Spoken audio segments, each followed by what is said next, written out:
Muito boa noite a vocês que nos assistem nesse momento. Sejam muito bem-vindos, muito bem-vindas ao canal da FACE, Faculdade da Universidade Federal de Goiás, aqui em Goiânia, que reúne os cursos de Administração, Ciências Contábeis e Ciências Econômicas. Canal esse que eu já peço para vocês se inscreverem e participarem e se juntarem aqui à rede de inscritos do canal da FACE. Meu nome é Marcelo Ferreira Tete, orgulhosamente professor aqui da FACE, professor da UFG. Este evento online é uma iniciativa da Sustainable Transitions Brasil, que é uma rede formada majoritariamente por pesquisadores brasileiros de várias áreas do conhecimento, que trabalham com a temática das transições tecnológicas e transições sociais para a sustentabilidade. Transições essas que podem ocorrer tanto na área energética, que é o nosso tema de discussão aqui hoje, mas também em outras áreas, como a mobilidade urbana, sistemas agroalimentares, saneamento básico, e uma grande variedade de outras áreas e setores específicos. No evento de hoje, nós vamos falar sobre transições energéticas, mas pensando não somente no Brasil. Vamos ampliar a nossa lente para olhar para a América Latina e Caribe, e discutiremos como os seus sistemas elétricos estão se movimentando para promover a transição para fontes de geração de energia renováveis, mas não só isso, pois também vamos discutir outro desafio tão importante quanto, que é a integração dos sistemas de geração, transmissão e distribuição de energia elétrica dos países dessa região. Para dar conta da complexidade desse tema da transição energética, precisamos de ferramental teórico e analítico que nos ajude a fundamentar as decisões de empresas e de formuladores de políticas públicas em relação às mudanças tecnológicas, às mudanças de quadro regulatório, ou mesmo mudanças comportamentais. Esse tipo de aporte teórico é escasso nesse lado de cá do hemisfério, especialmente no nosso continente. Mas o objetivo dessa conversa que vamos ter por aqui hoje é exatamente o de lançar luzes nessa penumbra teórico-analítica que graça nesse nosso canto do planeta, e vamos apresentar e discutir um pouco um livro recém-publicado, cujo título é Regulation and Policy of Latin America Energy Transitions, ou, em uma tradução literal, Regulação e Políticas das Transições Energéticas da América Latina. Portanto, para nos ajudar a entender como as transições energéticas estão se dando de fato, tanto na América Latina como no Brasil, temos a honra de ter conosco hoje o organizador e idealizador do livro, que é o Lucas Noura Guimarães, que é doutor em Direito pela Universidade Livre de Berlim, mestre e bacharel em Direito pelo Centro Universitário de Brasília, advogado e consultor do setor elétrico e secretário-geral da Comissão de Energia da OAB São Paulo. Temos também a presença de Luiz Gustavo de Oliveira, que é autor de um dos capítulos do livro. O Luiz Gustavo, ele é pesquisador e consultor na área de transição energética, com mais de 11 anos de experiência no setor de energia. Ele é engenheiro eletricista pela Universidade Federal Fluminense e mestre em planejamento energético pela Universidade Federal do Rio de Janeiro. É doutorando também em dinâmica de sistemas de inovação pela Utrecht University, da Holanda. E eu gostaria que, inicialmente, ambos dessem a sua saudação aos nossos internautas e acrescentassem algo que eu esqueci em seus currículos, para que depois eu volte para registrar alguns agradecimentos e passar alguns breves informes aos nossos participantes dessa transmissão. Lucas e Luiz Gustavo, boa noite. Passo a palavra para vocês. Boa noite, Marcelo. Boa noite quem está nos acompanhando, quem vai nos acompanhar, né, até nessa próxima hora e meia, para a gente trocar sobre o tema das transições energéticas, que é o recorte do livro que eu organizei. Já falando sobre o livro, ele é um mérito não meu, mas dos autores, né? Meu trabalho foi meramente o de compilar e chutar a bola lá na frente para ver quem buscava, né? E felizmente a gente conseguiu aí 19 capítulos, e fico muito agradecido também ao professor pelo convite e pela energia em conceber esse evento e movimentar a nossa rede de discussão, estudo, aprofundamento das transições. Obrigado. Olá, boa noite, Marcelo, boa noite a todos e todas que estão assistindo. Primeiro, obrigado pelo convite, sempre bom participar aqui de eventos da Rede Sustainability Transitions do Brasil. Eu fico satisfeito, principalmente por participar com o Lucas, que teve essa ideia muito boa o idealizador do livro, e teve um trabalho primoroso na condução, na edição, na organização do livro. Para mim, é uma honra fazer parte desse livro junto com vários autores. Espero que a gente tenha um debate legal sobre transição energética. Eu vou trazer uma perspectiva um pouco mais teórica, analítica, e apresentar o caso. Acho que a gente vai ter uma conversa legal aqui. Muito bom, muito obrigado aos dois. Antes de começar o nosso bate-papo, eu quero deixar registrado aqui os nossos agradecimentos, não só a todos os integrantes da rede Sustainability Transitions Brasil, uma rede que está se formando ainda, estamos trabalhando para agregar mais pesquisadores, mais interessados pelo tema, mas desde já agradeço a confiança dos integrantes nessa iniciativa, que é trazer aqui para o sul global, para o hemisfério sul, muito das teorias e discussões que acontecem lá na Europa. Mas também quero agradecer especialmente à FACE, na nossa faculdade aqui de Administração, Ciências Contábeis e Ciências Econômicas da UFG, especialmente na pessoa do professor Moisés Ferreira da Cunha, que é o nosso diretor, que sempre nos apoia nesses eventos. E, de modo bem especial mesmo, eu quero agradecer à Secretaria de Comunicação da FACE, que é liderada pelo Jefferson Fragoso, que com sua equipe não mediu esforços para nos apoiar nessa transmissão. Então, muito obrigado, Jefferson, a sua equipe também.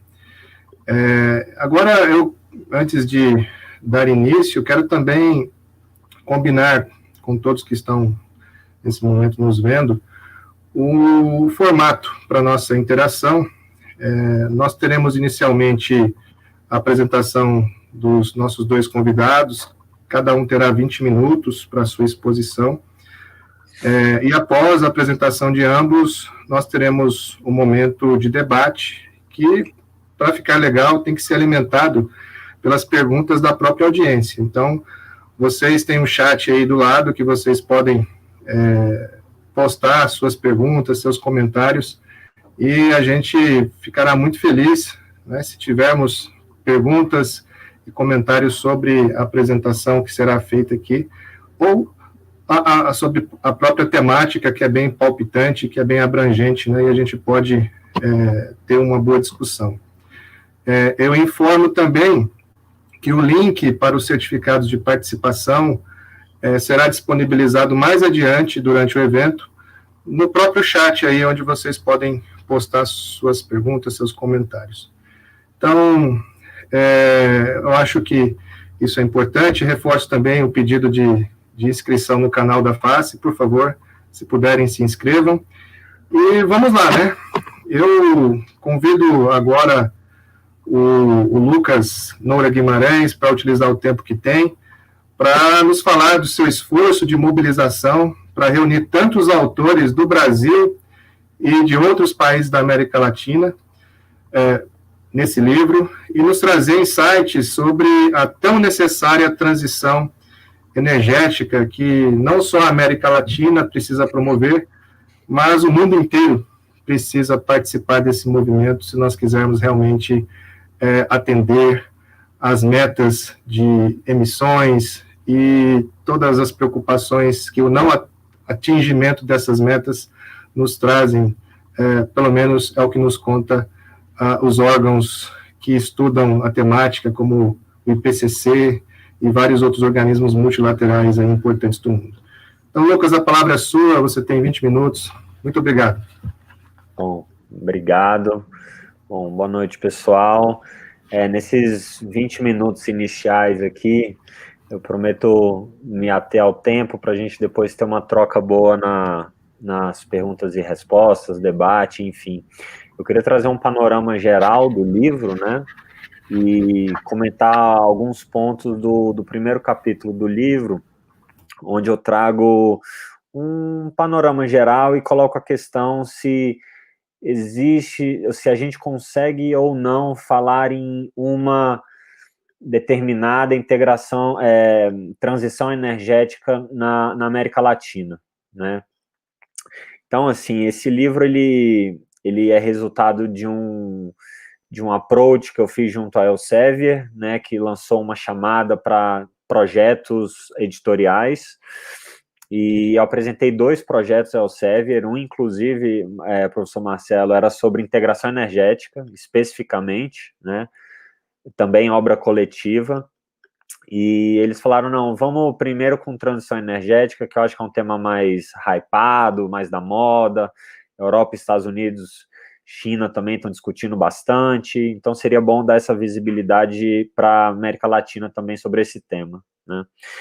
E aí, felizmente, né, para minha alegria, eu tive bons retornos de propostas de capítulo. Devido ao tamanho do livro, eu precisei cortar um ou outro capítulo. Eu lembro até que o próprio Luiz tinha um segundo tema de pesquisa, né? E aí a gente limitou em 19 capítulos e dividimos o livro em 3 grandes partes, né?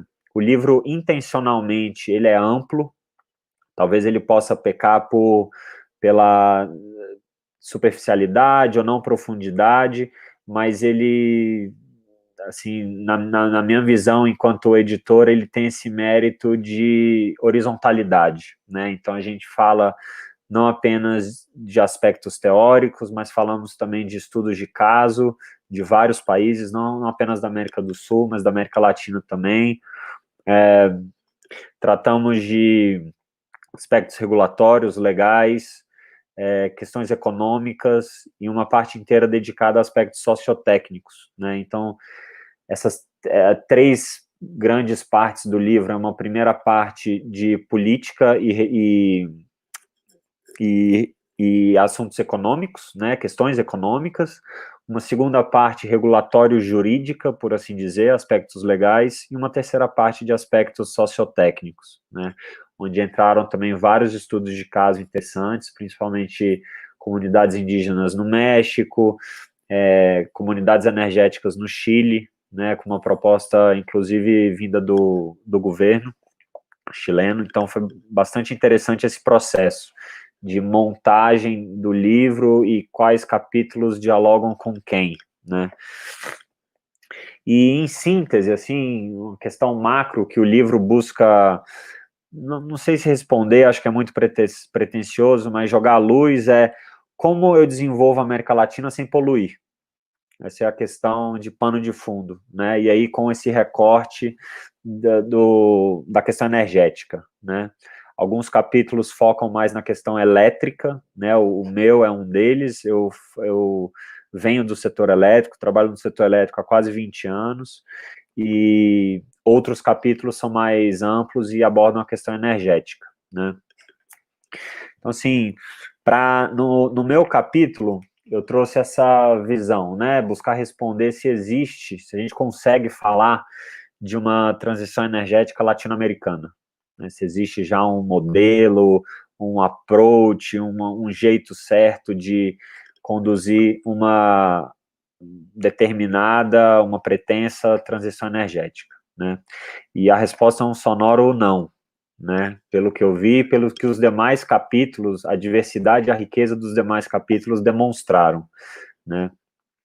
Eu tomei basicamente 2 informações para análise, né? Primeiro foram as contribuições nacionalmente determinadas, né, apresentadas no Acordo de Paris por cada nação, e em segundo, como está composta a matriz elétrica de cada um desses países do continente latino-americano, né? E aqui, quando eu falo Latinoamérica, eu estou falando de México para baixo, né? Excluindo Estados Unidos e Canadá. Acho que em alguns contextos o México está fora, está dentro, enfim. E aí o que eu pude perceber, né, olhando o que é hoje a matriz elétrica e o que poderá vir a ser a partir das contribuições nacionalmente determinadas, eu vi que cada país faz de um jeito, né? E cada país faz de um jeito não é à toa, né? Embora a América Latina seja até caricaturamente conhecida pela sua abundância de recursos, de fontes renováveis de energia, fato é que alguns países não têm quase nada, né? Se você pegar os países do Caribe, Chile, né, Argentina, inclusive, são países que dependem bastante ainda de combustíveis fósseis, né, gás, a Argentina explorando outros combustíveis fósseis, né, como o shale gas. Então, já vale esse primeiro contato para desmistificar que tem energia renovável no continente inteiro, abundante e livre. Não é bem assim, né? Além disso, vale anotar, isso eu acho bem interessante, vale anotar que não é em todos os países da América Latina que o setor elétrico contribui de forma exacerbada para as emissões de gases de efeito estufa, né? Em muitos países, a sigla de inglês, né, para AFOLU, né, uso da terra, florestas e agropecuária, tem uma porção muito maior na contribuição, uma percentagem maior na contribuição para emissão de gases de efeito estufa. Isso é verdade no Brasil, é verdade no Peru, é verdade também no Equador, né? Então tem esse segundo recorte a ser feito, né? E, por outro lado, o fato é que vários países da América Latina têm muitas fontes renováveis de energia, né? O Brasil é exemplo, Colômbia, Costa Rica, Nicarágua também, e isso traz, na minha visão, um risco muito elevado, que é da gente, sob o pretexto, sob o argumento da diversificação das nossas matrizes, a gente escorregar para a adoção de fontes fósseis de energia. É o que eu chamo no livro de maldição dos recursos renováveis, né, em analogia à maldição do petróleo, muito verificado em países africanos, etc. Então, aqui, na América Latina, a gente vem percebendo um discurso cada vez mais forte de diversificação das fontes, né? É fato também que muitos países latino-americanos são monoenergéticos ou bienergéticos, né? Confiam muito em fósseis ou hidroelétricas, né? E isso também é justificável, tendo em vista que são fontes estáveis, boas para atuar na base de carga, né? O que em inglês a gente chama de baseload generation. Só que fato é que, com as mudanças climáticas, os grandes reservatórios das hidrelétricas vêm perdendo sua função, com a finitude de recursos fósseis, aumento do preço dos recursos, eles também vêm deixando de ser a opção mais atraente do seu ponto de vista econômico, para não dizer ambiental. Então, é verdade, se justifica o argumento da diversificação das fontes. Só que, por outro lado, acho que a gente precisa ir além e pensar diversificar para onde, de qual diversificação a gente está falando, né? E aí, claro, a gente vai entrar em outros problemas, né? Se a gente diversifica para vento e sol, a gente está falando de fontes intermitentes, né? Que podem gerar instabilidade na rede e, no limite, prejudicar a segurança energética. Então, assim, surgem outras complexidades, outras questões que a gente pode, enfim, se desdobrar, atacar, estudar, enfim, buscar soluções, né? Que mais que eu gostaria de trazer? Tem um aspecto interessante que eu trago no capítulo, e acho que talvez o professor até queira comentar mais à frente, que é a questão da integração energética, né, do continente. se uma integração energética, a exemplo do que a gente começa a ver na Europa, né, não apenas integração física, mas integração de mercados também, se na América Latina isso é possível ou não, se viria em favor ou em desfavor de uma transição energética aqui no subcontinente, né? E historicamente, a gente na América Latina não tem a tradição de se integrar, né? Eu acho que num contexto em que os países são abundantes em recursos, não há muito incentivo para dar a mão, né, para o país vizinho e falar, vamos se ajudar energeticamente, né? Então, o que a gente vê hoje ainda é muita carreira solo dos países, né? Às vezes sob argumento de soberania, às vezes sob argumento de não quero adicionar complexidade ao meu sistema, às vezes argumentos econômicos referentes a preço, né? Isso vai encarecer a minha energia, então prefiro seguir carreira solo aqui na exploração das minhas renováveis e abastecimento da minha demanda, né? Então, mas por outro lado também vale anotar que o que se percebe é que em ambientes onde existe uma estabilidade regulatória, uma estabilidade política, um arcabouço jurídico conhecido, garantidor de direitos, o investimento ele vem e vem mais fácil, né? Investimento para desenvolver estruturas, enfim. E o que a gente vem observando na América Latina é uma falta dessa homogeneidade de instituições, de arcabouços regulatórios, legais, e isso faz com que os investimentos tenham uma característica de ser focado no país e não focado na região, né? Um investidor que vai investir, quer colocar seu dinheiro na Europa, por exemplo, ele não vai encontrar muita diferença se ele bota o dinheiro na Alemanha, na Itália ou na França, né? Aqui não, botar dinheiro no Brasil é muito diferente de colocar dinheiro na Argentina, no Chile ou em países do Caribe. Então, isso contribui negativamente, digamos assim, para que a gente fale uma língua só, em termos de exploração de recursos energéticos, né? Então, acho que como uma pré-etapa da gente começar a integrar nossos ativos fisicamente, passa por nos integrarmos institucionalmente também. E aí a gente viu no passado iniciativas como dentro do Mercosul, dentro da Unasul, que por diversas razões, mas muito mais de cunho político, diplomático, não foram para frente, né? Então, hoje a gente tem uma interconexão com a Venezuela, uma com a Argentina, outra com o Uruguai, mas que servem apenas para escoar energias em tempos críticos, né? Não sei, a Argentina passa um aperto com uma escassez de gás ou aumento do consumo de ar-condicionado, o Brasil exporta essa energia, ao mesmo tempo no sentido oposto, mas não existe uma integração de física, como a gente vê, por exemplo, na América Central, e tampouco, muito menos, existe uma integração de mercados, né, como a gente já começa a ver na Europa e em alguns estados norte-americanos, né? Os Estados Unidos aqui não cabe muito no exemplo, porque a configuração dos estados lá é bem diferente da nossa, né? Então é isso, assim, acho que pincelando esses temas principais,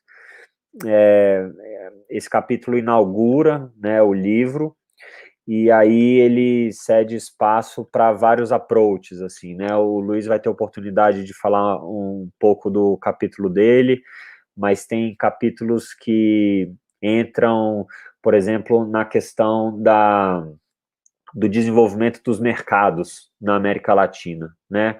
Como alguns mercados já se encontram mais desenvolvidos que outros e como que isso, de alguma forma, confirma a hipótese inicial de que a gente não consegue falar em uma única transição energética latino-americana, né?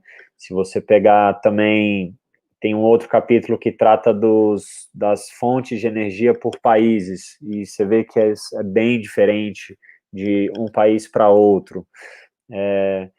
E numa terceira parte do livro, que é uma parte que eu, enquanto advogado, gosto muito, porque é quando eu respiro, né? Eu começo a ver aspectos sociais, aspectos sociotecnológicos, dou um descanso do direito, que às vezes para mim é bastante enfadonho, né? Confesso a vocês.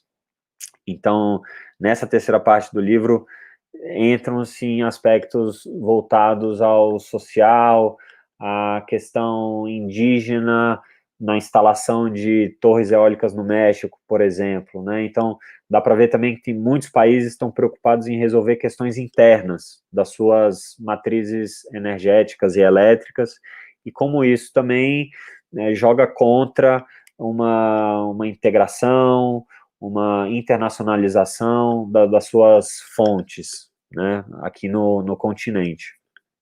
Acho que, em síntese, é isso. Eu vou devolver a palavra para o professor Marcelo e me coloco à disposição para a gente ir trocando aqui ao longo da noite. Obrigado, professor.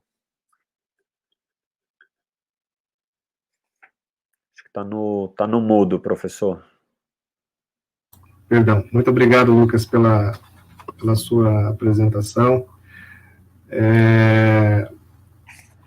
Eu agradeço mesmo a sua visão geral aí, não só do capítulo, mas do livro e da América Latina como um todo.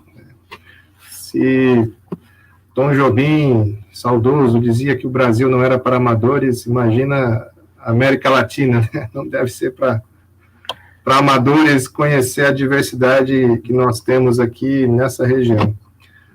Sim. Bom, eu aproveito esse breve intervalo aqui entre os palestrantes para pedir para vocês deixarem suas perguntas em relação ao que o Lucas apresentou, até antes mesmo dessa transmissão acontecer, a gente enviou, né, esse capítulo para que quem quisesse ler pudesse dar uma familiarizada com o assunto. Então, por favor, deixe suas perguntas aí no chat e reitero o aviso de que o link para os certificados vai ser disponibilizado mais adiante no chat. Agora, vamos imediatamente à segunda apresentação. Luiz Gustavo vai falar sobre a transição acontecendo, né, ou com tudo para acontecer aqui no Brasil, especificamente na área do biogás. O Luiz escreveu um capítulo que trata do papel e os impactos das políticas públicas, no caso em que ele estuda, né, não para facilitar, mas parece que está travancando um pouco o processo de transição para o biogás aqui no Brasil. Então, Luiz, por favor, a palavra é sua, você tem 20 minutos aí para fazer a sua exposição. Muito obrigado novamente pela disposição em nos ajudar. Obrigado de novo pelo convite, boa noite a todo mundo de novo. Primeiro, eu vou fazer algumas observações antes de começar a minha apresentação. Eu preparei um PowerPoint, eu vou colocar daqui a pouco. Eu vou trazer uma abordagem um pouco mais acadêmica, digamos assim, um pouco mais teórica. E por que isso? Porque eu acho que existe toda uma base científica muito importante que é tratada já na rede internacional de Sustainability Transitions, que a gente está tentando incorporar no Brasil, que explica muita coisa de transição. Então, acho que explicar o meu modo, ou como eu entendo transições energéticas, eu acho que é importante para depois pontuar as observações e as compreensões que eu fiz para o caso do biogás no Brasil. Outras duas observações que eu quero fazer é que isso fez parte da minha pesquisa de doutorado, então, e foi financiada com dinheiro do CNPq, sobre o programa Ciências Sem Fronteiras. Eu tenho que falar isso, e eu acho, nesse momento que o país está vivendo, é importante ratificar a necessidade de investimento público para pesquisa. E a última observação hoje eu estou como consultor da Agência Internacional de Energia, também por questões contratuais eu tenho que falar. As visões e opiniões são pessoais minhas e não representam as visões e opiniões da Agência Internacional de Energia. Dito isso, vamos lá começar. Jefferson, se você puder colocar minha apresentação aí. Não sei se vocês estão vendo já. Vou começar aqui. Eu gosto de começar a apresentação em geral com uma das principais mensagens que eu vou trazer, né? Acho que, do ponto geral, de entender transições e entender como essas transições energéticas acontecem, como a gente deve analisar, as transições sociotécnicas, a gente tem uma visão muito sistêmica, muito macro, de entender todo o sistema, as configurações e tudo mais. Mas eu acho fundamental, eu acredito ser fundamental, que o foco nas atividades específicas que cada ator dos determinados setores desenvolve ou se engajam, é crucial. É crucial para quê? Para a gente entender como eles fazem todo o jogo entre os atores e também para entender os mecanismos pelos quais as transições acontecem. Essa ideia de mecanismo é uma ideia que eu estou tentando contribuir na comunidade internacional de transições, trazer uma epistemologia diferente de entender os movimentos de transições. Eu acho muito importante não só para as transições, mas para casos específicos de inovação também, que é a minha área principal, né? E já para o biogás, a minha pesquisa indica que a gente passou por 4 grandes fases, no mínimo, né? A pesquisa vai até 2017, uma análise mais qualificada, com muito mais dados. De 2017 para cá, eu não tive a oportunidade ainda de atualizar esses dados. Estou até disposto para parceria, se alguém quiser, eu estou disposto, seria muito bom atualizar esses últimos anos aí da transição do biogás. Mas são 4 grandes fases, eu vou explicar como é que elas se desenvolveram, né? E a interação pelo biogás ser uma tecnologia, biogás, quando eu falo biogás, são as tecnologias de biogás, biometano e as tecnologias de uso, né? Esse conjunto tecnológico todo. Ser muito transversal em termos de setores, a interação das diversas políticas e regulações é um ponto que a gente deve prestar muita atenção. Cria várias oportunidades, mas também barreiras muito específicas, dependendo de onde você está, dependendo de onde você desenvolve um projeto de biogás, né? Vou também mencionar um pouco disso. E a gente consegue observar uma série de problemas que vêm desde a década de 80 e se carregam até hoje, mais especificamente na minha análise até 2017, hoje mudou um pouco, mas não muito, é verdade, que é a questão de acesso ao financiamento, a questão de ter um conhecimento técnico para a escolha de tipo de projeto, de tecnologia, de acesso à informação, projetos de sucesso, né, para que a gente consiga uma legitimidade maior, uma credibilidade maior do que para as soluções de biogás, e o que eu estou chamando de capilaridade das interações, né, que os agentes do setor, mas não só do setor, de outros setores associados, consigam interagir de maneira a levar a mensagem do biogás para outras esferas e para esferas de mais alto nível. Isso vem melhorado muito recentemente com o trabalho das associações e tudo mais, mas ainda pode ser uma coisa que a gente melhore, né? Só como referência básica, a minha apresentação aqui ela vai correr através de 3 referências básicas. Primeiro é o capítulo do livro, claro, o capítulo 14 do livro, que o Lucas acabou de explicar e apresentar. O segundo é um artigo que eu publiquei ano passado sobre a história do biogás, a dinâmica toda da transição do biogás. E o terceiro é um artigo que deve sair mês que vem, ou no próximo mês, já está aceito, está na fase final de editoração, que é um artigo mais conceitual e teórico, e explica essa minha contribuição mais conceitual para como entender as transições. Então, eu pego a contribuição dessas 3 referências básicas. O primeiro ponto, para a gente harmonizar o que a gente entende como transição, como é possível a gente entender transições, né? Principalmente aquelas transições que têm a mudança tecnológica no cerne, né? No centro da questão, né? Eu gosto muito dessa referência aqui, que é do Benjamin Sovacool e do David Hesse, que eles fizeram um levantamento muito grande de vários tipos de teorias que podem ser usadas para entender essas transições. E despontou logo de cara a teoria sociotécnica, né? A de transição sociotécnica, né? Que é a principal usada no mundo para explicar essas transições. E o que é isso, né? Eu esqueci de falar também que eu acho importante essa apresentação teórica, porque, primeiro, a gente está nessa rede, que é uma rede um pouco mais acadêmica, de Sustainability Transition. Algumas pessoas vão assistir esse webinar, vai ser o primeiro contato que tem com essa rede de Sustainability Transition, então é bom entender quais são as principais formas de entender a transição. E também porque, às vezes, a gente esquece que como o conhecimento científico pode ser alinhado à informação de decisão estratégica, informação de decisão de política pública, né? A Covid, a crise da pandemia está aí, e todo mundo se auto-intitula como o portador da mensagem científica, né, da ciência, para a tomada de decisão em relação à pandemia, né? E na área de transição energética não precisa ser diferente, não é diferente, né? Cada um escolhe seu sua análise científica de acordo com o que é mais vantajoso para ele. Na Europa, principalmente na Europa, essa ideia de transição, essa base científica de transição é muito desenvolvida. Aqui no Brasil, a gente ainda não usa tanto, né? Mas voltando agora, só fechando esse parênteses, voltando agora, a transição sociotécnica, que é a mais conhecida, ela pode ser explicada pelo que eu chamo de duas características básicas, tá? Uma coisa que eu lembrei também que eu preciso fazer, outra observação. Eu já apresentei esse trabalho algumas vezes, a maioria das vezes foi em ambientes internacionais, né? E a maioria dos slides está em inglês, me desculpa por conta disso, eu pessoalmente não gosto disso, mas eu não tive muito tempo de traduzir todos esses slides, essas informações. Mas eu explico a transição sociotécnica a partir de duas características básicas. Uma é o sistema sociotécnico e outra é o processo de transição em si. O que é o sistema sociotécnico, né? O sistema sociotécnico, como toda análise de sistema, ele é composto de diferentes elementos. Como o Lucas estava mencionando nas análises econômicas e regulatórias, em geral, a gente entende os sistemas e, por exemplo, modelos de expansão ou modelos de otimização de longo prazo, eles usam variáveis técnicas e variáveis econômicas e deixam de fora uma série de variáveis socioculturais, por exemplo, né? A análise sociotécnica traz isso para dentro, né? Valores culturais, a aceitação social da tecnologia, preferências de usuário, comportamento e por aí vai. Então, um sistema sociotécnico é a configuração desses diferentes elementos.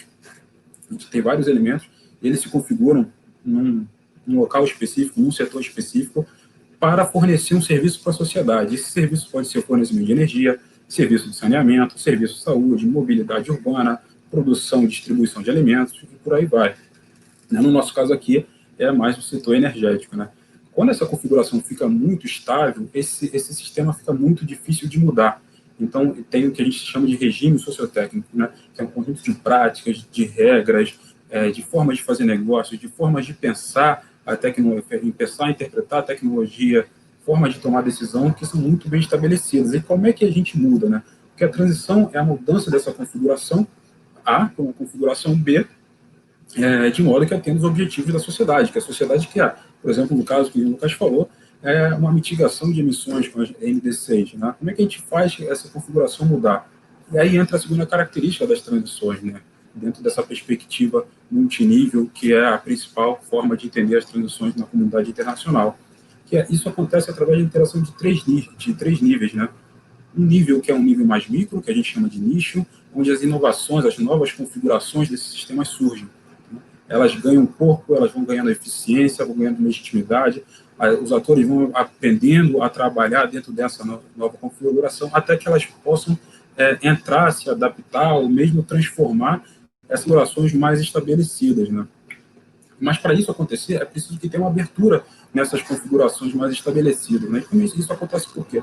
Por várias causas, né? Uma causa pode ser, por exemplo, tensões geradas internamente, dentro do próprio sistema de energia, por exemplo. Um sistema de energia pode produzir muita poluição local e a sociedade começa a buscar alternativas. Outra causa pode ser que os atores do sistema de energia começam a trazer inovações que acontecem fora do setor de energia, como é o caso da digitalização do setor elétrico, né? Isso, os atores vêm acontecendo em outros setores e começam a trazer isso para o setor elétrico. Mas outras causas vêm de um contexto mais macro, né? Que a gente chama de landscape em inglês, né? Muita gente traduz para o português como paisagem, eu particularmente não gosto muito dessa tradução, eu costumo traduzir desse contexto macro mesmo. Esse contexto macro ele é formado por tendências de muito longo prazo, de décadas, às vezes de séculos, como o aumento do individualismo na sociedade, como a própria modernidade da sociedade ocidental, a globalização, a abertura econômica, tudo isso vai criando tensões nessas configurações mais estabelecidas em momentos diferentes de acordo com a localidade que você está, né?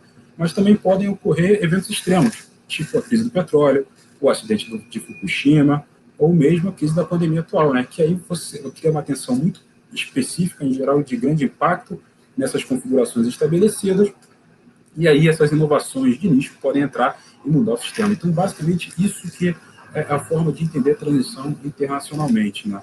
Você tem uma configuração que quer mudar de um ponto A para um ponto B, e essa configuração, essa mudança, esse processo ocorre através da interação desses níveis, né? Isso é uma visão mais macro da transição. Eu, particularmente, trabalho com outro arcabouço teórico-analítico, outro quadro teórico analítico mais específico, que ele é um pouco mais detalhado, que é o Sistema Tecnológico de Inovação. O Sistema Tecnológico de Inovação ele vem de uma família de sistemas de inovação nacional, federal, regional, surgiu lá no final da década de 80, e ele pode ser entendido também como um sistema sociotécnico, só que em vez de o objetivo ser o fornecimento de um serviço social, o objetivo é estruturar as condições para que a inovação tecnológica aconteça. Então, essa é a diferença principal. Essas são as principais diferenças, são artigos extremamente citados, e a maioria das pessoas que trabalham na área de transições conhecem bem essa tecnologia, essa abordagem, mas a principal contribuição do TIS é que a ideia de poder analisar a dinâmica desse sistema, né? A definição da literatura de processos chaves em nível de sistema, nível do sistema, né, fez com que possibilitou que a gente analise a dinâmica de como essa estruturação da nova configuração vai acontecendo ao longo do tempo. Existem listas diferentes desses processos chaves na literatura, são duas principais, uma holandesa e uma sueca. Aqui eu trago a holandesa, que é o que eu trabalho mais, que é basicamente, esses processos são a atividade empreendedora, a produção e difusão de conhecimento, uma certa orientação dos agentes que trabalham dentro dessa cadeia de inovação tecnológica, a necessidade de formar mercado para essa tecnologia ou esse setor tecnológico novo, a necessidade de botar muitos recursos, não só econômicos, financeiros, mas também humanos, para desenvolver esse setor tecnológico, e também uma necessidade de criar legitimidade para a tecnologia, né, para que você diminua a resistência para a mudança, né. Essa análise funcional, que a gente chama desses processos, ficou bastante popular, é usado por alguns governos na Europa, e a Agência Internacional de Energia agora publicou um framework, um quadro analítico para avaliar a inovação, que é muito próximo a isso, com 4 pilares, em vez de 7, com 4 pilares, que é bastante próximo a essa ideia de uma dinâmica através de processos chaves, né? Um outro ponto que esse sistema tecnológico de inovação traz para a análise de transição bastante interessante é a ideia de falha sistêmica, né? Falha de mercado, acho que todo mundo já ouviu falar, é quando o mercado não atua bem, mas a gente que trabalha com abordagem sistêmica entende que falha de mercado não explica tudo, né? E não dá toda a informação. Quando você tem transições que acontecem, que ocorrem em nível sistêmico, é preciso ter essas falhas sistêmicas, né? A literatura, especificamente do sistema tecnológico de inovação, traz duas abordagens muito específicas e similares. Eu, particularmente, tenho um entendimento que elas são complementares e desenvolver um entendimento próprio disso, que é basicamente analisando as configurações do sistema atual, essa dinâmica, como o contexto dessas configurações, dessa dinâmica influenciam essa estruturação, essa configuração. A gente pode identificar os fatores problemáticos, né, os fatores que impedem para a inovação tecnológica ocorrer em determinada localidade, né?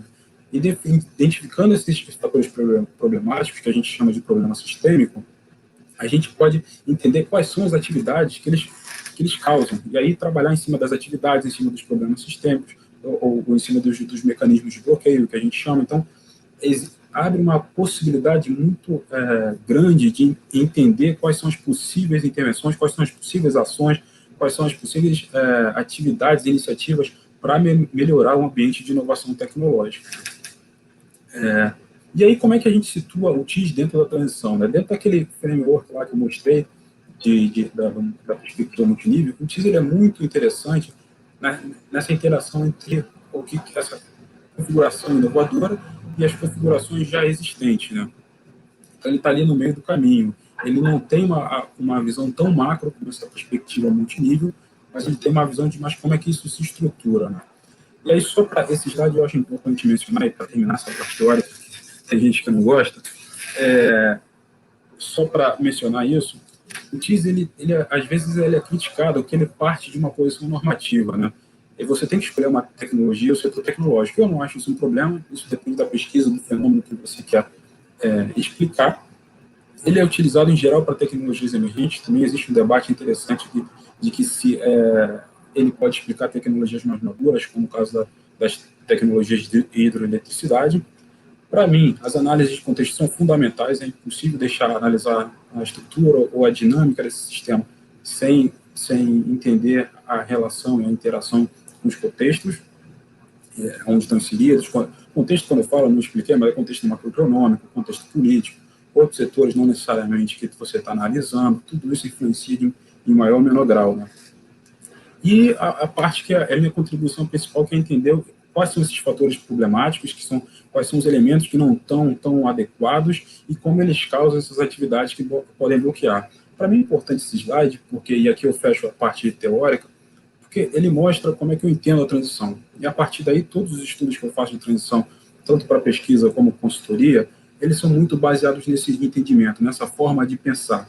E aí que eu acho que é o link entre a parte mais científica, acadêmica, e a parte mais profissional e política, né? Que a gente pode informar. Essa forma estruturada de entender os movimentos de transição ajudam a gente a informar decisões estratégicas, políticas públicas e por aí vai.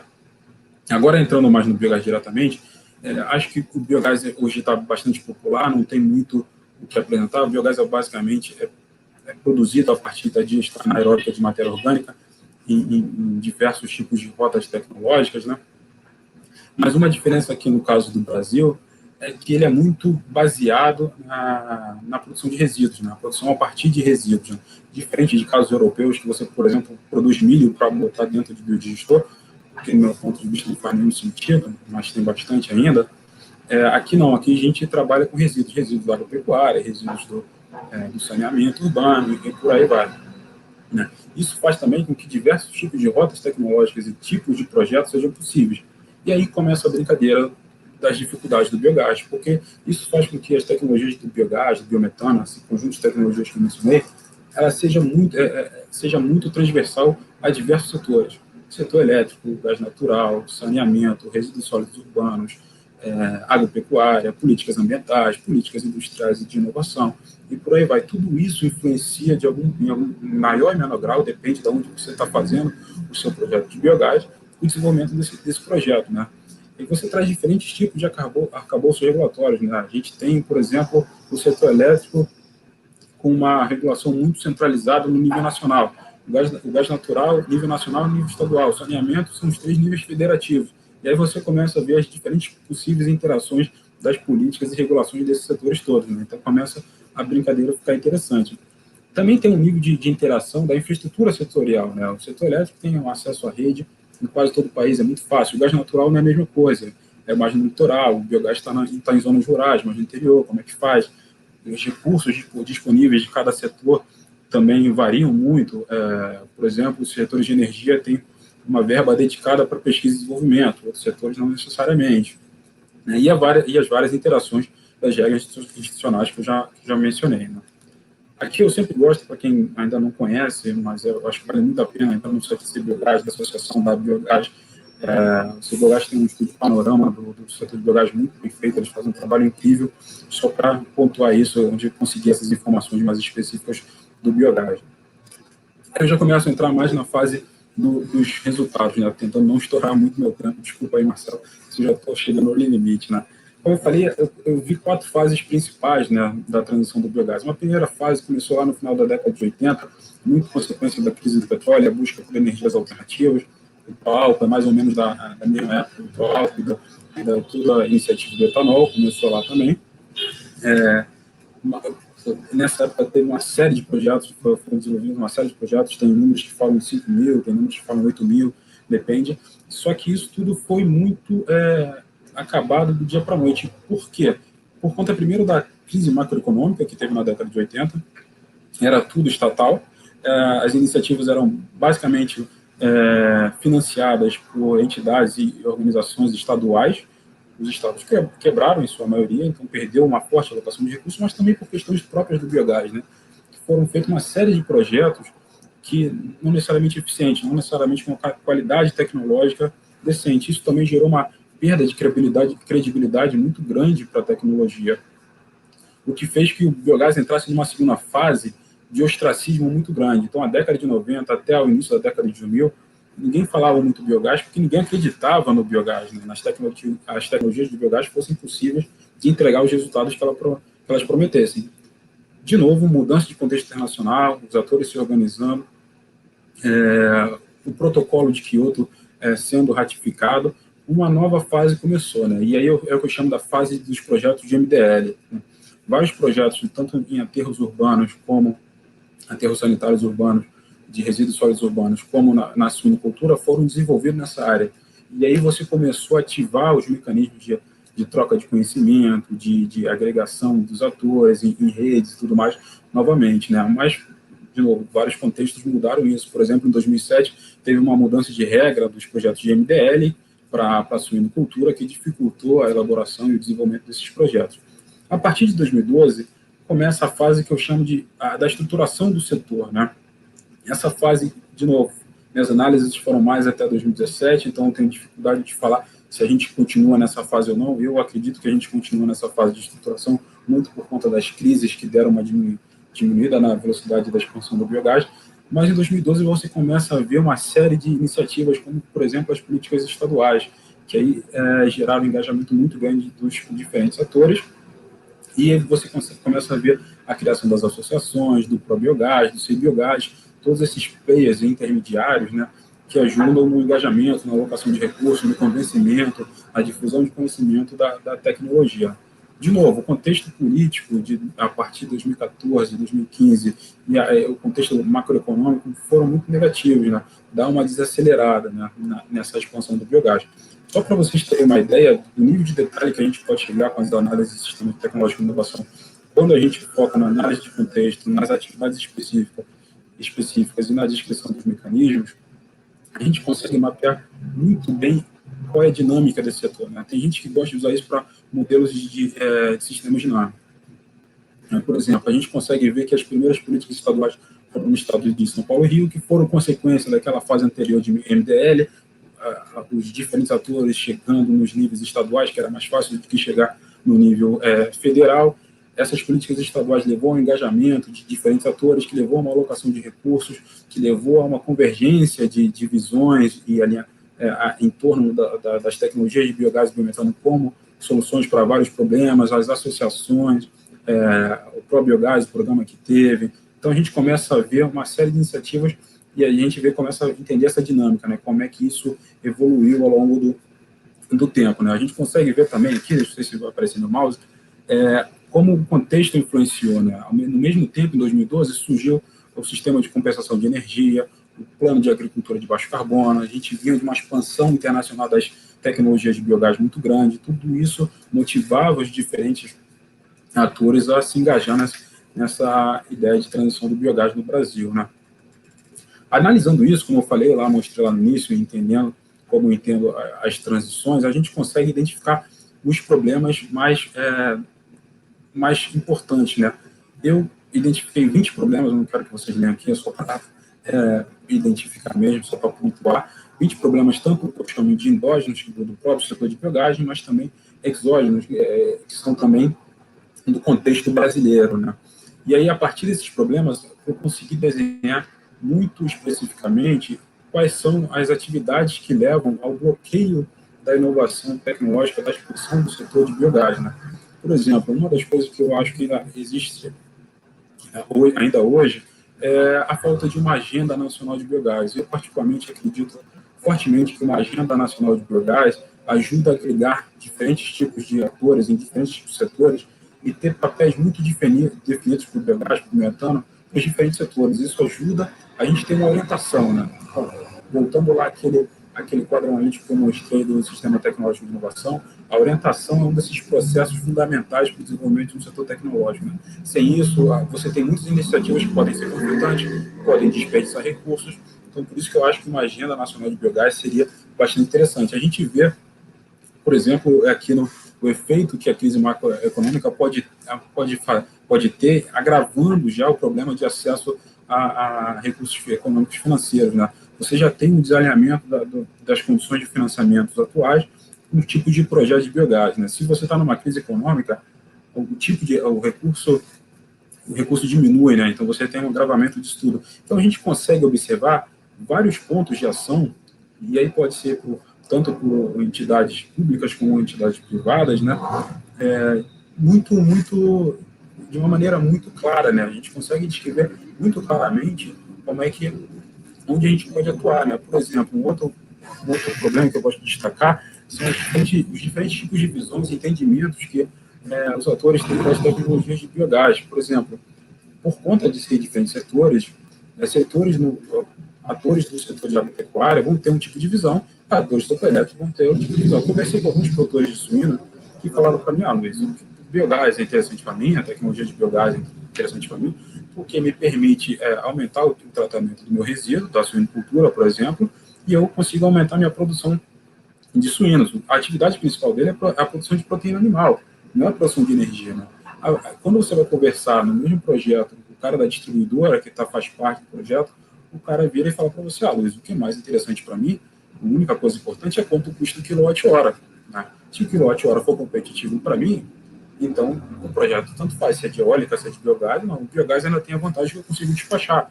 Então, para mim, é interessante. Né? Então, esses tipos de visões, eles geram diferentes tipos de entendimento da tecnologia, né?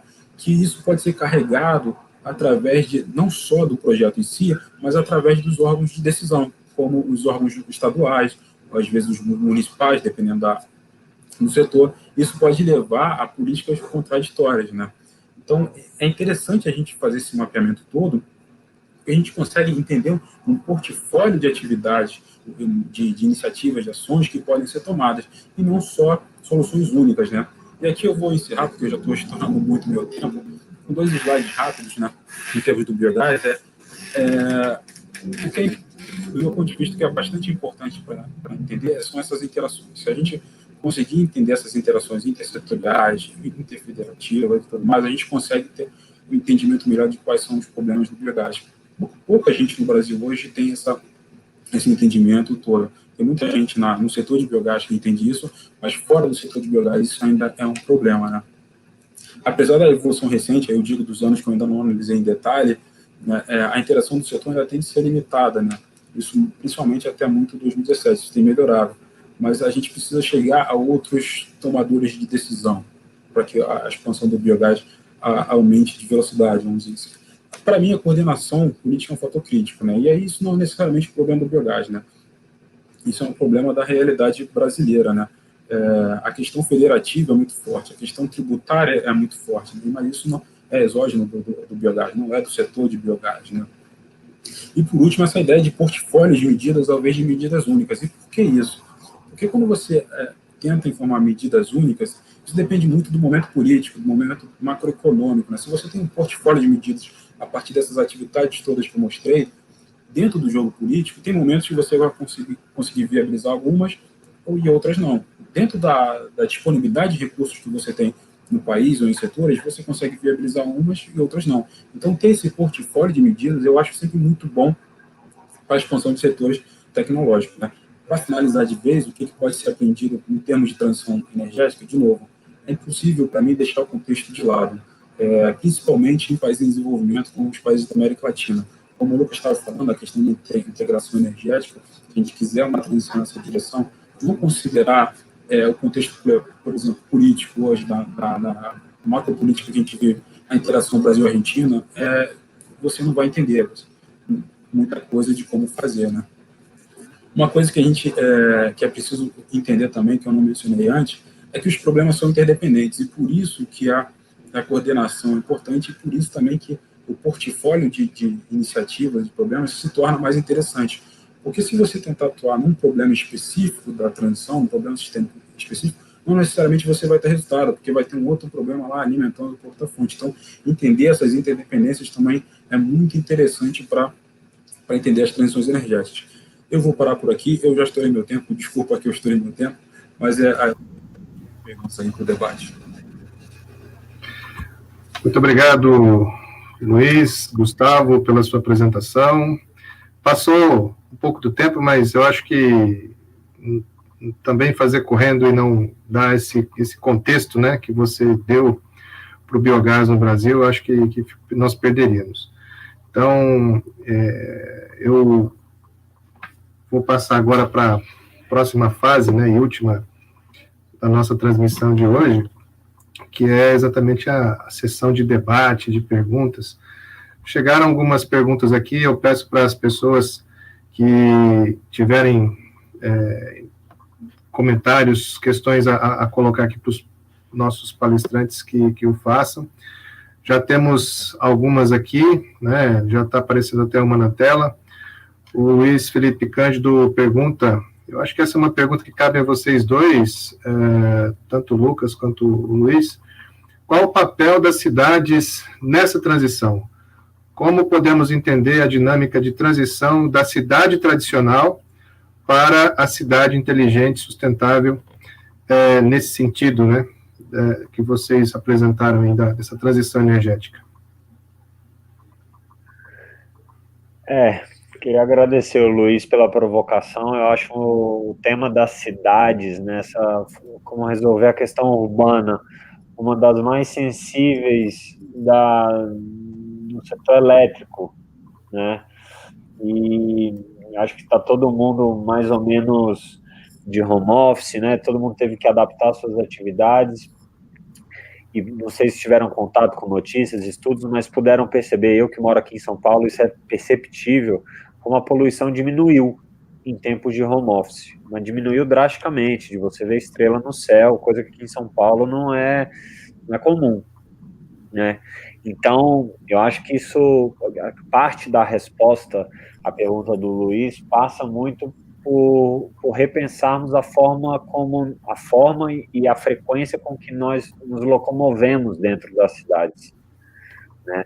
Você pega uma cidade como São Paulo, por exemplo, são muitas pessoas se deslocando para muitos lugares durante muitas horas do dia, né? E isso gera um gasto energético, gera poluição, sem contar os efeitos sociais, de estresse, enfim, psíquicos nas pessoas, né? Então, eu acho que atacar o setor de transportes, eu acho que é uma boa frente para a gente trazer as cidades para dentro da discussão da transição energética, né?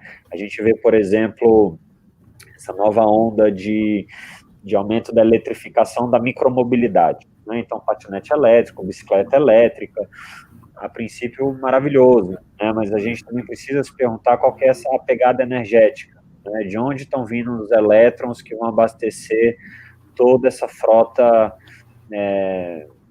elétrica, né? A gente está falando se a gente colocar patinetes elétricos, bicicletas elétricas num país de matriz baseada em queima de combustível fóssil, a gente vai estar piorando a situação em vez de melhorar, né? Então, isso também é um risco, né? Tudo bem, vamos aumentar a eletrificação, facilitar a locomoção, principalmente naquela chamada última milha, né? Mas também ficar atento de onde está vindo essa eletricidade. Uma outra perna que eu acho interessante também de trazer para dentro da discussão das cidades sustentáveis é a digitalização, né? A gente, quando fala em transição energética, fala em 3Ds, né? Digitalização, descentralização e descarbonização. E aqui na América Latina, esse D de digitalização, ele ainda está muito pouco desenvolvido, né? Ainda muito pouco visto. E se a gente pretende tornar as cidades, centros urbanos mais sustentáveis, investir em digitalização das redes, dos sistemas elétricos, soluções que a gente chama de behind the meter, né, por trás do medidor. O que acontece do medidor para dentro da casa, do medidor para dentro dos ambientes de trabalho, né? Se a gente puder investigar isso, mapear, juntar dados, utilizar de Big Data, Analytics, a gente pode utilizar os recursos energéticos de forma mais ótima, né, por assim dizer, e com algum racional e poder transformar o uso que a gente faz dos recursos energéticos. Não sei como o Luiz pensa, se quer complementar. Eu concordo muito com a sua visão, Lucas. Eu vou só de novo, como eu falei, a minha forma de ter transição é mais sociotécnica, né? E aí eu vou trazer essa abordagem para cá, né? Primeiro, a primeira pergunta, qual é o papel da cidade na transição? Eu não domino a questão de planejamento urbano da cidade, então isso é um pouco alheio para mim do meu conhecimento, mas eu posso falar dentro da perspectiva energética. Você mencionou a questão dos recursos energéticos distribuídos. Vou até fazer uma propaganda aqui. Eu estou participando de um projeto também para o Instituto Remate Diálogos Energéticos, que é justamente sobre isso, sobre o papel dos recursos energéticos distribuídos, que deve sair nos próximos meses, né? esse eu acho que é um papel das cidades fundamental para a transição energética. Então, dentro da transição energética, qual é o papel das cidades? Eu acho que esse entendimento de como recursos energéticos distribuídos, o gerenciamento da demanda, de diferentes tipos de geração distribuída é um papel fundamental, né? Como a gente, de novo, eu entendo a partir dessa transição sociotécnica. Alguns aspectos que eu poderia destacar é preciso entender o jogo de interesse local, né? Existe toda uma política local da estrutura da economia, de planejamento urbano, da ocupação do espaço geográfico, que não é trivial. Não é trivial. Isso precisa estar bem explícito, porque isso, por mais que tecnologias possam vir e ter soluções, se a gente não entender essa lógica de interesse, não no sentido pejorativo, mas que existe mesmo da sociedade, fica muito difícil você viabilizar soluções quais que sejam. Precisa que os diferentes atores entendam essas soluções. Eu queria até complementar, professor, a fala do Luiz, porque tem também um aspecto de acesso à tecnologia, né? Quando a gente está falando de países onde a desigualdade é reinante, esse aspecto não pode deixar de ser atacado, né? E eu vejo isso muito na questão do carro elétrico, por exemplo, né? Enquanto na Europa o carro elétrico ele é mini, ele é cool, ele é smart, aqui ele é um artigo de luxo acessível a uma parcela ínfima da população, né? Então, também como democratizar o acesso às tecnologias, aos recursos energéticos que podem, ao final do dia, contribuir para essas cidades sustentáveis, né? Então, hoje isso ainda é um nicho marcado, né, atravessado pela classe, pela renda, e que pouco contribui de forma sistêmica para essa transformação. Muito bom. Temos aqui mais uma pergunta. A Adriana Ferreira pergunta: vocês acham que é possível se estruturar na América Latina um sistema elétrico integrado como que temos no Brasil? Como isso seria possível? Uhum. Isso é um pouco a discussão provocada pelo livro, né? Sim, tem um aspecto disso, né? Tem acho que o 4º capítulo do livro do Tauan Santos e do Inácio Sabatella também trazem essa questão da integração energética, e assim, é um problema / questão que a gente lida há décadas, né, na América Latina. Assim, no campo do possível é possível, né? De ter a tecnologia, de ter o recurso, isso é possível. Agora, a gente precisa parar para pensar também que para o Brasil se integrar com seus vizinhos, vários deles, a gente está falando de atravessar a Amazônia. Como é que a gente concebe isso, né? A gente tem lá um gasoduto com a Bolívia, que é o Gasbol, tem uma integração com a Venezuela. Então, assim, é complexo até sob o ponto de vista geográfico, né? A gente não está falando de uma Europa com longas planícies, que é mais fácil, né? Agora, um obstáculo que a gente nunca conseguiu transpor diz respeito ao institucional, né? Que é a criação de condições políticas, regulatórias e legais, mais do que investimento, condições econômicas, ambiente para financiamento, etc. Aí a gente nunca conseguiu criar um ambiente institucional que permita essa integração energética. Então, eu acho que tem muito chão pela frente até a gente, né, enquanto América Latina, nos considerarmos integrados energeticamente. E eu, honestamente, já tive uma visão mais romântica desse tema, e hoje sou mais pé no chão, e eu vejo que o contexto ele não se apresenta, e há muito pouca disposição dos governantes, né, até enquanto planejamento de Estado mesmo, em se interligar com outros países, né? O que a gente mais vê são posturas solo, né, os interesses nacionais, soberanos, dando sempre a última palavra. E se eu sou um país que ainda não explorei todos os meus recursos, né, a gente viu que na América Latina ainda há muitos recursos inexplorados, seja renováveis ou não, que incentivo eu tenho para me auxiliar, né, pedir auxílio, me juntar a um outro país, né, que é um contexto que na Europa isso já está dado, né? Se os países não, é o oposto, se os países não se integrarem, eles vão passar por aperto, né? E a América Latina não. A gente ainda tem muitos recursos inexplorados e a gente tem mais interesse dos governos em utilizarem seus próprios recursos para os seus próprios interesses nacionais. Então, não há incentivo, não há ambiente para uma integração, pelo menos de momento e no curto prazo eu não vislumbro. Não sei como vocês analisam isso. Eu vou pegar uma carona na sua resposta e provocar o Luiz, né?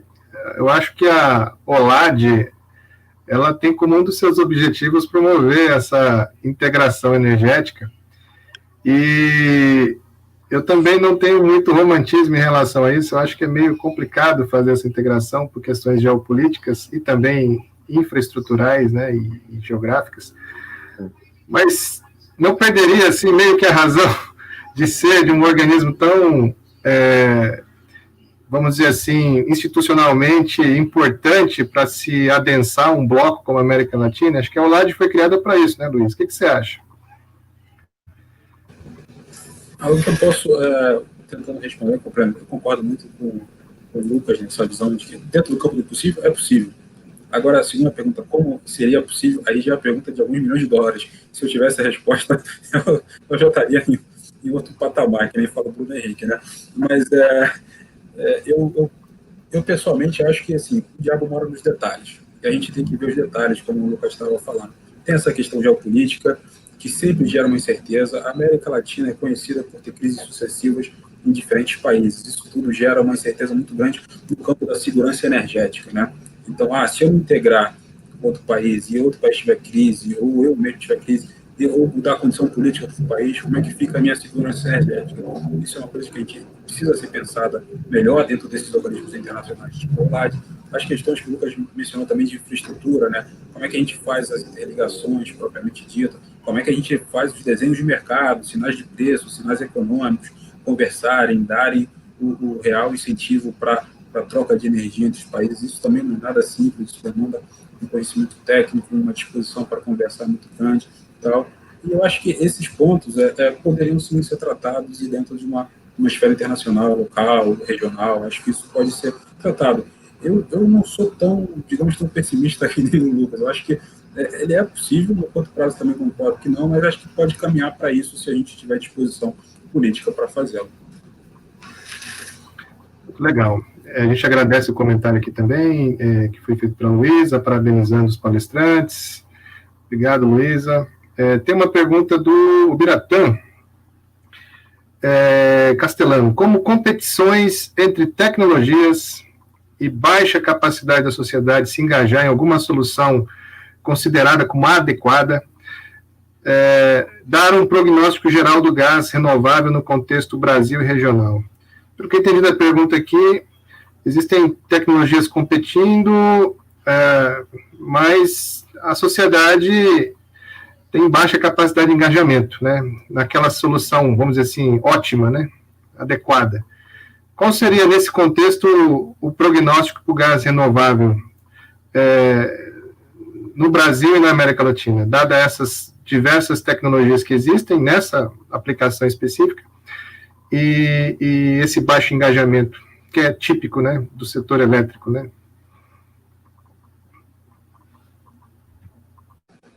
Quer começar a responder, Lucas, ou eu posso? Eu acho que essa eu vou deixar para você. Beleza. O complemento. Beleza. Então, eu acho que assim, o baixo engajamento depende muito do momento da sociedade, né? Eu acho que, uma das linhas que eu trabalho em intervenção é a necessidade de difusão de conhecimento. Isso precisa ser melhorado. Eu tendo a pensar um pouco de que na América Latina as pessoas têm baixo engajamento ou elas têm baixo conhecimento. Eu acho que se a gente divulgar mais informação, a gente consegue um engajamento melhor da sociedade em geral, né? Então, não tem essa visão tão tem aqui na América Latina assim, pronto. Isso é um ponto, né? Os caminhos, assim, existem vários caminhos que podem ser seguidos, depende de como os atores se organizam, né? O momento atual da América Latina e no Brasil, principalmente, é de reformas institucionais, né? A gente está passando por uma reforma no setor de gás, tem outros países também fazendo reformas dos seus desenhos de mercado, Isso abre oportunidade, isso que nem eu falei, isso abre uma janela de oportunidade para discutir novas regras. Então, acho que o momento também é propício para que a gente discutir se dentro desses setores, dessas reformas, desses mercados de gás natural atual, não tem papel para um gás renovável. Eu, pessoalmente, acho que tem.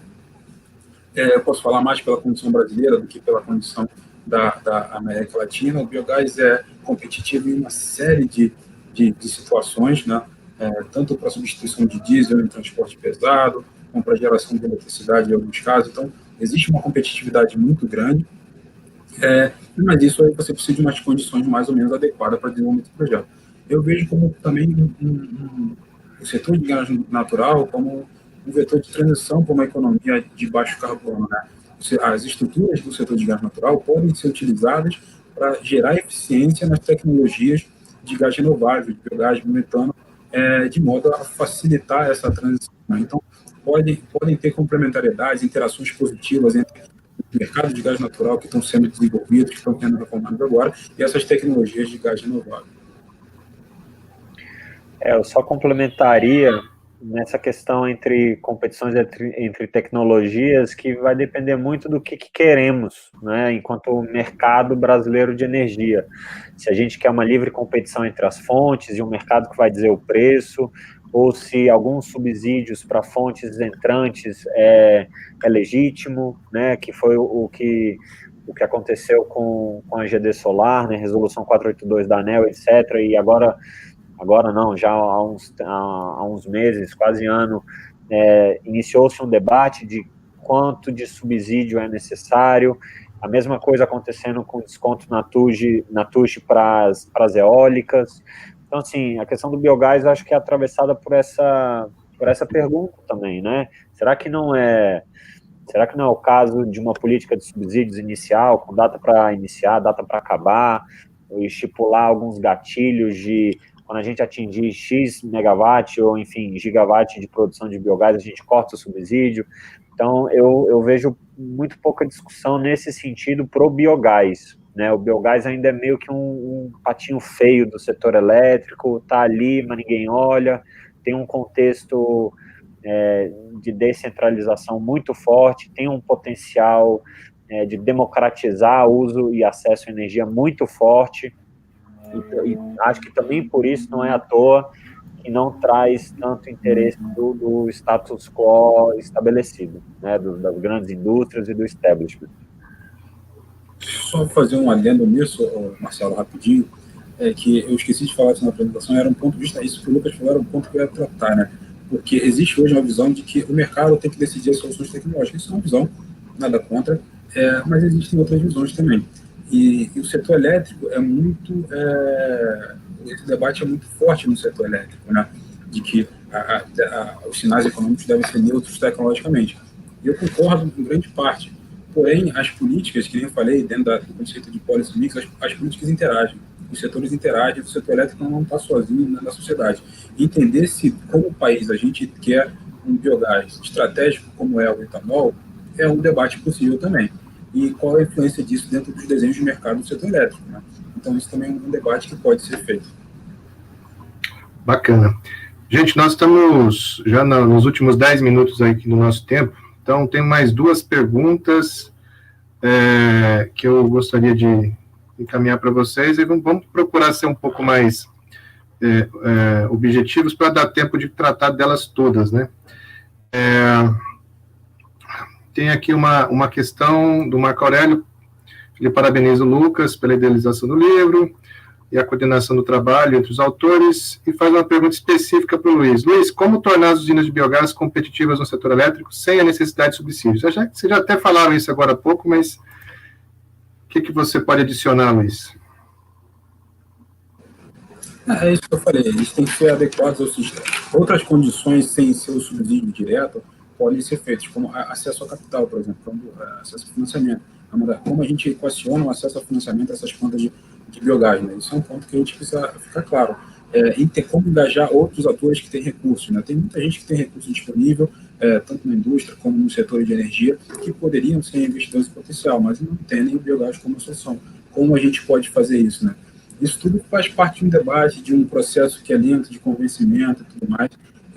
Existe esse debate de subsídio muito grande no setor elétrico, e eu concordo que tem vários tipos de subsídio no setor elétrico, mas existem outras formas também, principalmente para setores emergentes, setores tecnológicos emergentes. Né? A gente precisa entender que setores tecnológicos emergentes, eles têm características que não são de setores já estabelecidos, eles têm uma ineficiência dentro do mercado, das regras de mercado, que já é maior comparado com as tecnologias estabelecidas. Então, a gente precisa adequar essas condições do setor tecnológico para que eles sejam mais competitivos.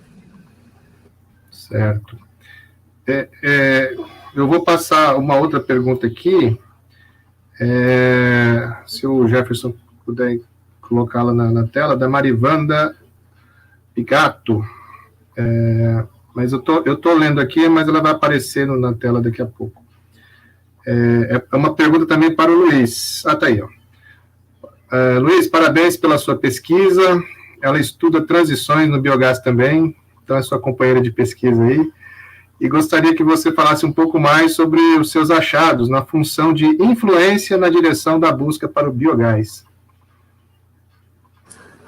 Essa é um processo que eu acho chave também no desenvolvimento, na estruturação do setor tecnológico. E aí depois eu posso até passar para a Marivanda, tem vários artigos super interessantes sobre isso, só por título de curiosidade, né? Mas dentro da minha pesquisa especificamente, são duas coisas que eu mencionei já na apresentação. Uma, esse conjunto de visões diferentes em si, os setoriais, a visão do cara do setor agropecuário, do setor de saneamento, do setor elétrico, do setor de gás natural, isso ainda impede que haja uma convergência maior no entendimento do biogás como solução de vários problemas. E outra, do meu ponto de vista, nem todo mundo concorda com essa visão, para mim, a necessidade de uma agenda nacional. Para mim, se tivesse uma agenda nacional, o que não quer dizer que a gente tem que ter subsídio, que ter instrumentos específicos, é só definir estratégico se o biogás tem papel estratégico na sociedade ou não. E como, né? Então, isso pode ser discutido. Né? Para mim, esses dois pontos são cruciais para influenciar. Alguma coisa a adicionar, Lucas? Especialmente, talvez, a questão dos subsídios, essa questão também da agenda nacional, alguma... Eu não tenho nada contra subsídios, assim, eu acho que a depender do estado da técnica e do quão importante, quão necessário é desenvolver uma determinada tecnologia, o subsídio ele tem sua razão de ser, né? O problema que a gente vê muito no país, mas também é realidade em outros contextos, é uma banalização do subsídio, né? Hoje você tem fontes completamente penetradas no mercado recebendo subsídios, né? É o caso do petróleo. O petróleo recebe subsídio até hoje. E, assim, tem muito pouca ânimo de governos, stakeholders, etc., em falar sobre isso, né? Eu, quando eu comecei a estudar a questão de subsídios, achei um estudo, inclusive, do empregador do Luiz, a Agência Internacional de Energia, falando sobre subsídios nos combustíveis fósseis, né, nível mundial, e os valores são astronômicos.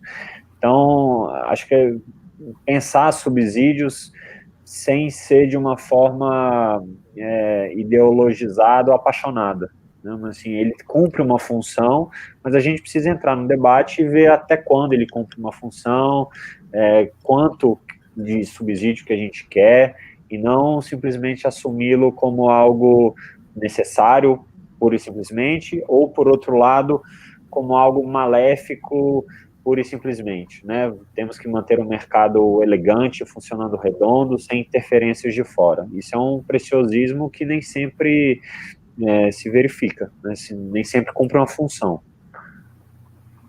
Eu vou acrescentar uma pergunta minha agora, muito animada por essa discussão última que nós estamos fazendo agora. Isso vale para o biogás, mas vale também para outras tecnologias emergentes.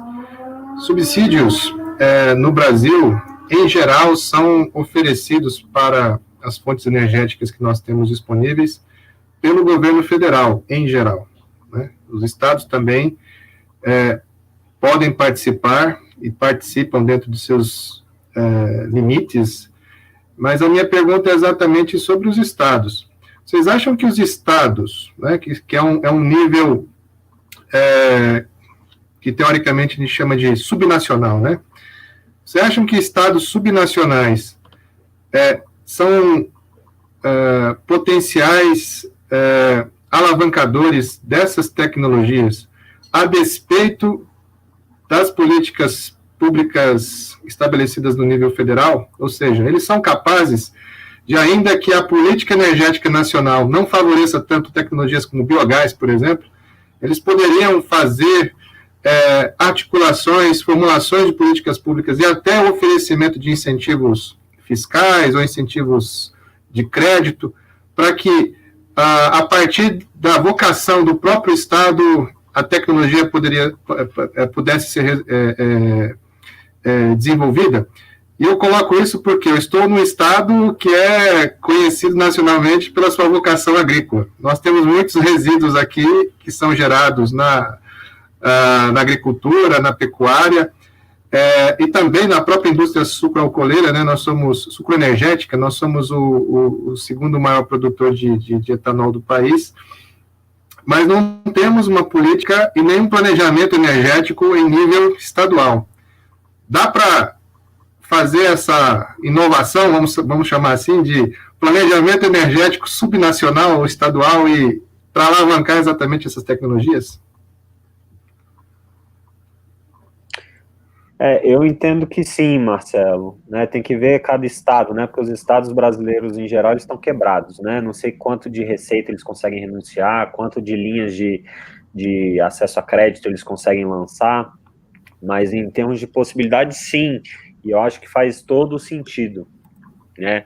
Se a gente, tudo bem que o sistema brasileiro, ele é elétrico, ele é todo interligado, existe um mercado, né, completo, mas existem submercados, existem ainda sistemas isolados, mas alguns approaches locais, eu acho que são muito bem-vindos, né, porque a gente sabe que tem estados que têm mais vocação para uma fonte, para outra, né, suinocultura no sul, por exemplo, é muito desenvolvida, você tem estados do Nordeste com uma vocação solar absurda, então, pensando em desenvolvimento de fontes energéticas, para mim faz muito sentido, né, e também tem um outro lado, né, assim, antes de entrar no outro lado, tem um exemplo, por exemplo, na questão do convênio com FAS 16, para isenção de ICMS em geração compartilhada fotovoltaica, né. Agora tem também outras propostas, na minha visão, mais estapafúrdias, como, por exemplo, um projeto de lei para estabelecer royalty pelo uso do vento, para desenvolver indústria eólica com estados com vocação eólica, né, Piauí e outros estados do Nordeste, né? Então tem de tudo, e é bom a gente ficar atento no que vem, né? Mas, por exemplo, o Tocantins lançou um planejamento, fez o seu Atlas Solar e lançou um planejamento de desenvolver a fonte no estado, acesso a crédito, né, acesso a microcrédito, crédito verde. Então, acho que essas iniciativas são muito bem-vindas. Acho que não joga contra os interesses nacionais macro. Luiz, o que você acha? Complementar rápido, eu concordo, são muito bem-vindas. E o caso do biogás mostra isso, nas políticas estaduais de São Paulo, do Rio, do Paraná, do Rio Grande do Sul, Ceará, tem uma série de estados que estão legislando sobre o biogás e o metano que incentivam, né? E aí são duas coisas, né? São duas ou três coisas, né? Como o Lucas falou, depende muito do contexto, de novo, depende muito do contexto, e o contexto são três, né? O contexto macroeconômico, os estados, em sua grande maioria, eles estão quebrados, então se disponibilizar recursos para isso é muito difícil. Depende do contexto tributário também, então existe toda a questão tributária que está ligada a um contexto federativo que é extremamente difícil de lidar. Depende do contexto de qual setor você está falando. No setor elétrico, em geral, as regulações são todas nacionais. O setor de gás natural, os estados têm muito mais liberdade para você atuar, então isso também influencia. E uma última coisa, depende de como fazer essa informação chegar aos tomadores de decisão estadual, né? Porque os estados também têm diferentes tipos de estruturas decisórias, diferentes níveis de qualidade, de recursos humanos, para absorver isso, entender que isso é necessário e legislar, criar programas sobre isso. Então, acho que esses fatores são importantes para entender, mas eu acho que sim, é importante, o caso do biogás mostra que é importante. Muito bem, meus caros, a gente, infelizmente, chegamos ao final do nosso tempo. Poderíamos conversar aqui por várias horas sobre vários aspectos dessa transição energética. Eu abro aí para cada um de vocês, nesse momento, né, fazer suas considerações finais, e em seguida eu vou fazer os meus últimos agradecimentos e encerrar. Lucas, por favor. Bom, queria agradecer ao professor Marcelo, na FACE, pelo convite, pela iniciativa, fôlego em levantar essa proposta, esse evento. Espero que hajam outros, né, que a nossa rede de sustentabilidade e transição, ela floresça, né, que ela ganhe mais dinamicidade, que a gente possa sempre fomentar esse debate que no Brasil ainda é bastante incipiente. E obrigado, até uma próxima. Obrigado, Luiz, pela participação. Já agradeci mais de uma vez pelo excelente capítulo no livro, e para mim foi muito bom poder te ouvir uma vez mais sobre o tema. Também só queria agradecer ao Marcelo pelo convite, a participar aqui com o Lucas. É sempre muito bom conversar com o Lucas, principalmente sobre o livro, que eu acho que foi um marco. Só para vocês terem uma ideia, eu escutei do pessoal de fora, quando o livro foi publicado, chegaram a mim pelo livro publicado internacionalmente, né? Então já virou um marco para a discussão de transições energéticas na América Latina. E também me colocar à disposição. Eu também sou entusiasta dessa rede de transição no Brasil. Eu espero também que cresça, que crie mais corpo, que mais pesquisadores, mais atores de diferentes setores se interessem pela essa rede, que a gente consiga ganhar um corpo e influenciar mais decisões, porque eu acho bastante importante esse tipo de abordagem no cenário brasileiro. Obrigado mais uma vez e boa noite. Bom, nós aqui agradecemos a vocês dois, Lucas e Luiz Gustavo, vários elogios aqui a vocês pela qualidade da discussão, da qualidade do debate, né, que a gente, na verdade, foi uma conversa, né, a gente não apresentou pontos de vista, eu acho que isso é importante.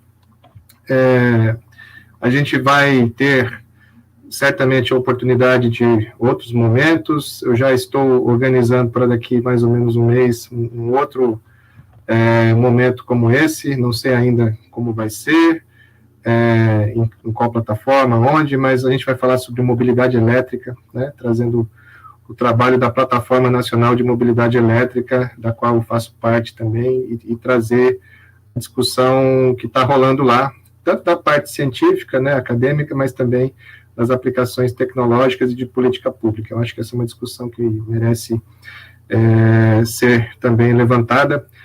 Esse conteúdo fica aqui no canal da FACE, né, então, para além das pessoas que participaram aqui hoje, qualquer outra pessoa vai ter acesso a gravação desse momento, e eu só quero reiterar o meu agradecimento aos integrantes, né, da Rede Sustainability Transitions Brasil, e outros que participaram aqui, e dizer que esse é uma semente. A gente trabalha como formiguinha, né, são os primeiros passos de um trabalho que a gente vai certamente ajudar a ser desenvolvido e florescer. Então, o livro de vocês é um grande contributo nessa direção, e certamente é uma obra que a gente precisa consultar para realizar as transformações e as transições que a gente tem aqui nesse canto do planeta. Então, a nossa audiência, muito obrigado, a FACE também, ao Jefferson por nos ajudar até aqui, muito obrigado. Eu encerro as minhas palavras, deixando uma boa noite para vocês, e até a próxima. Até mais.